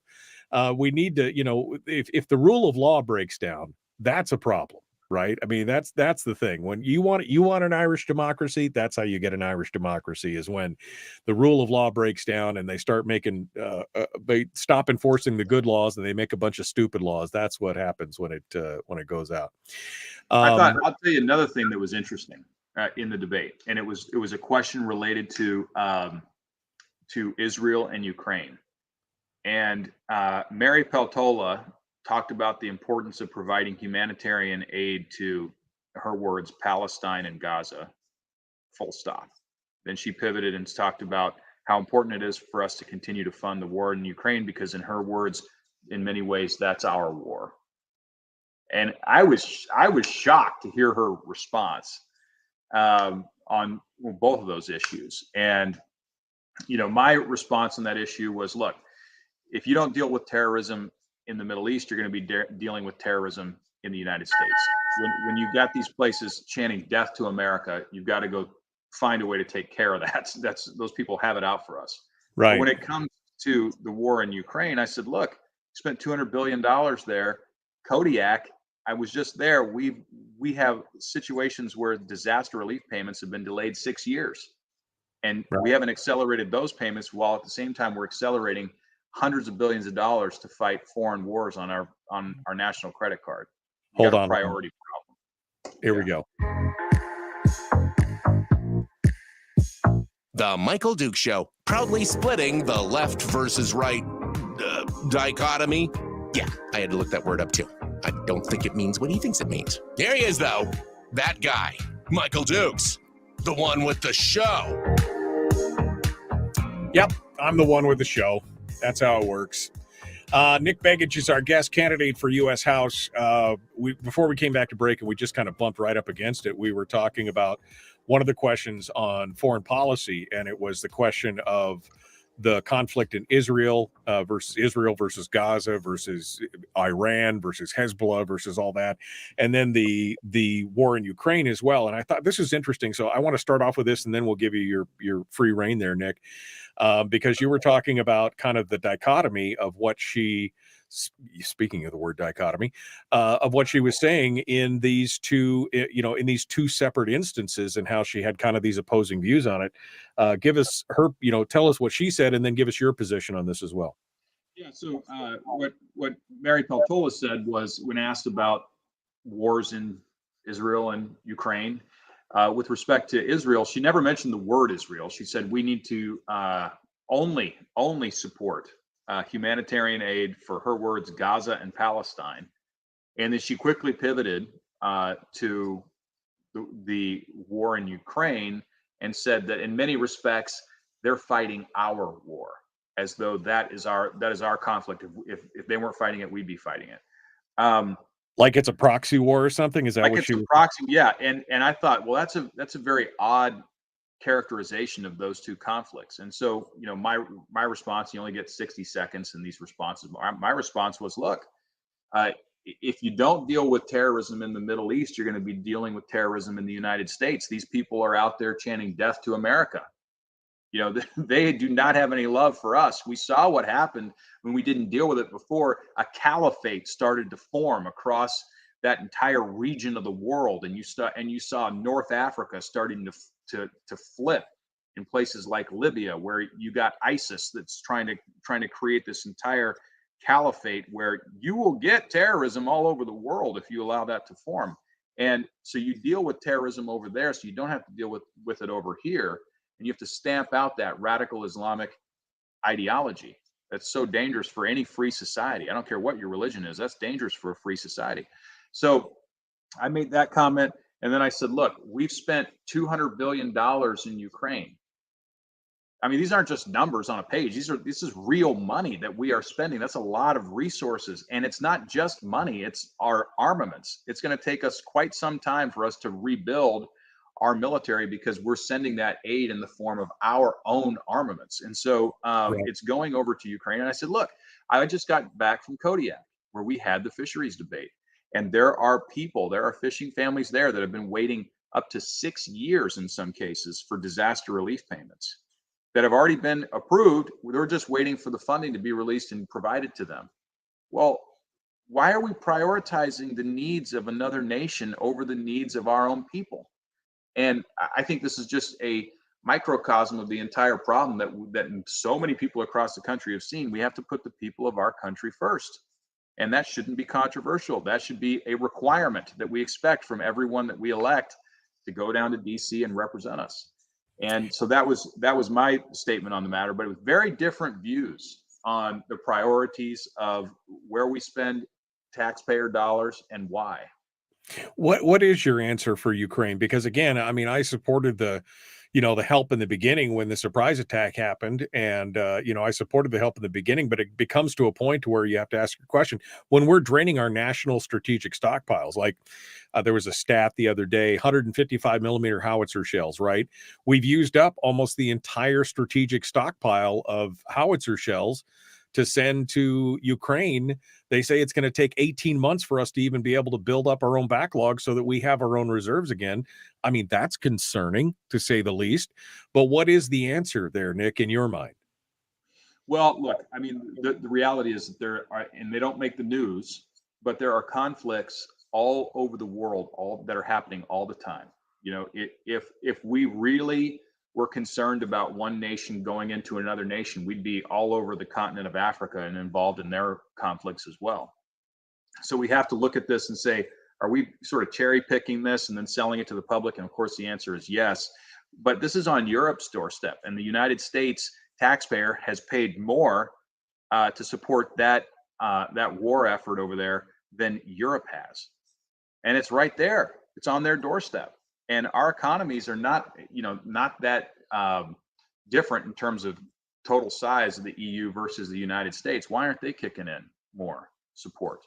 You know, I've asked the question, if someone tried to invade the United States, would Europe kick in the same level of support today that we're kicking in to support Ukraine? I think it's a fair question. So look, at the end of the day, the amount of money that we can spend is not unlimited. Right.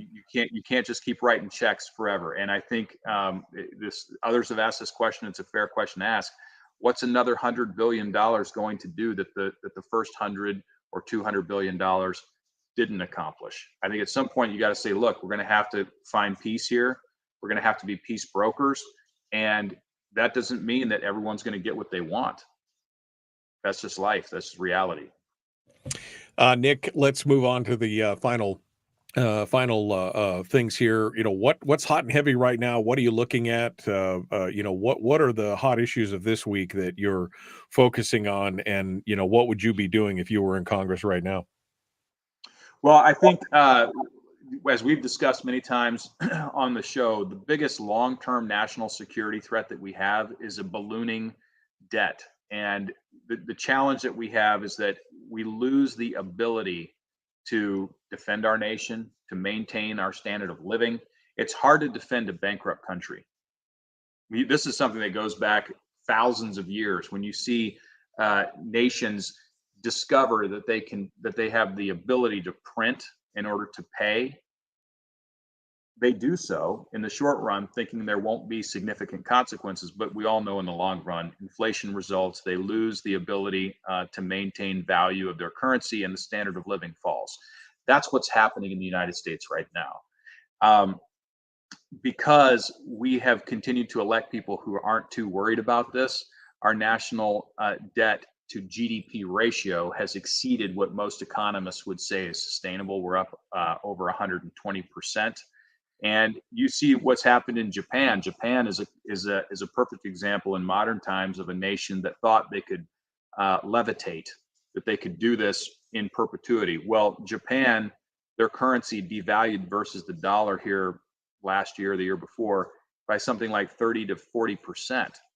Well, that definitely impacts their standard of living in that country. That's the road that we're headed down. We can see it clearly. We know that clearly, but we've got to elect people that understand it and are willing to take a stand against it. And there are some common sense things that we can do. We're spending over $1 trillion a year just on financing the debt. 40% of our personal income taxes go to just paying interest on the national credit card. If you lower the and it went up 30%. It went from 970 billion to 1.2 billion dollars this year projected. 1.2 trillion. Yeah. Yeah, 1.2 trillion. I'm sorry. Yeah, I mean it's a 30% in a single year. Yeah, it is. It's incredibly high, and it needs to come down to a more sustainable level. Now, some will say, "Well, we'll never pay the debt off." Well, that's probably true. We probably won't pay the debt off, and but if the economy grows faster than the debt does, then as a ratio of the total economy, it's small enough that you can start to manage it more easily. But right now, it's at an unmanageable, unsustainable level. We have to get interest rates lower. We've got to stop funding all of the rest of the world. Remember, we're only 5% of the global population. We can't solve the other 95% of the world's problems. We can be a peace broker. We can support. We can encourage the normal economic development and democratic functions of other nations, but we can't be responsible for the rest of the world, particularly when our country needs to focus on domestic issues. And that's Right. what I'm focused on, making sure our people are first. Yeah, it's called math. I mean, you just can't keep subtracting from zero and expect it to jump into the positive, at some point in the future because you wished it really hard. That's what it comes down to. Down to the last 2 minutes here, Nick. Final thoughts. Where are you going to be? Where can folks find you, meet and greets, websites, et cetera, et cetera? Yeah, go out to our website, alaskansfornickbegich.com, alaskansfornickbegich.com. There's information about policies, ways to get involved, volunteer on the campaign. We'd love to have your help, love to have your financial support as well. Mary Peltola has raised close to $10 million in this race. 90% of it's from outside of Alaska. I'm proud to say more than half of the money that we've raised is from inside the state. Of course, we haven't raised nearly the amount of money that she has raised, and we don't need to match her dollar for dollar, but we do need to have support so we can get our messages out. And they are winning messages, and they're the messages that Alaskans believe in. So we're aligned on that. We just need to let people know about that. But get involved. Also get involved through our Facebook page or our X account. If you're on social media, get involved in that discussion. It's really important. As we get closer to the election, what I'm asking people to do, make sure you text your friends and your neighbors, colleagues, whoever you've got in your Rolodex there on your phone. Just text them, hey, this is who I'm supporting, this is why, and remind them to vote on or before November 5th. Remember, October 21st, early voting opens up. Republicans across the country have been early voting more often. It's a great way to just bank your vote, put it in, and then you can use your time to help others remember that they need to be voting as well. Nick Begich, candidate for U.S. House. Nick Begich the third, just in case you were wondering. Nick, thanks so much for coming on board. As always, it's great to talk with you. Folks, we're out of time for today. We will see you tomorrow with Brad Keithley. Be kind, love one another, live well.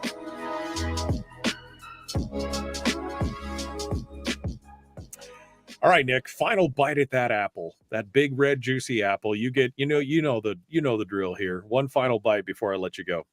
Yeah, I think it's been a heck of a race. I think a lot of Alaskans are seeing straight through Mary Peltola's campaign tactics here at the end, and a lot of people have reached out and have actually said, "Look, I was undecided, but when I started to see her ads, you know what?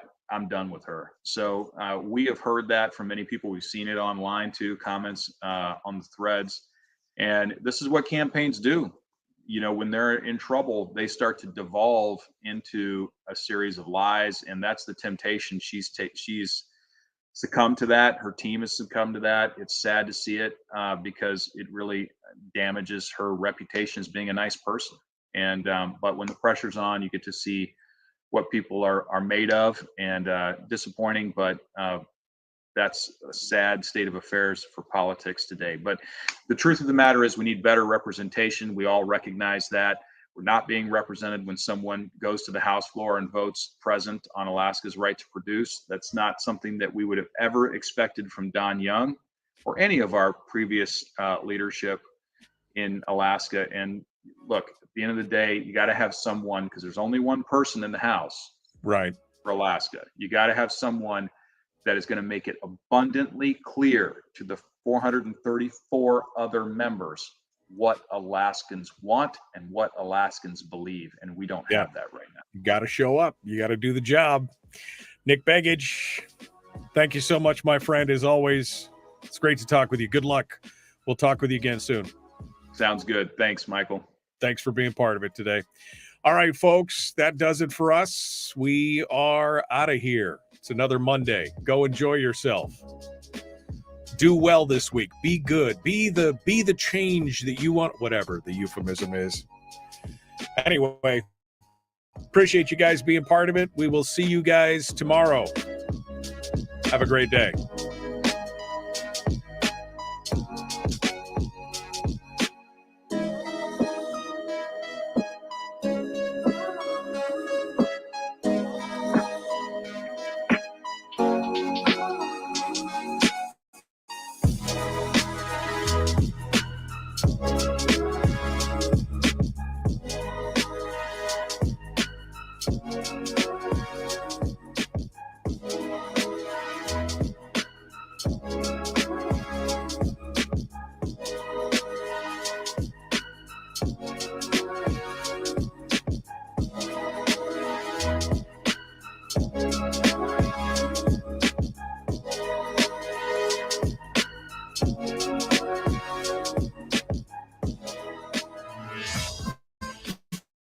We've shed our terrestrial radio skin, and now we are slimy lizard internet people. It's the Michael Dukes Show.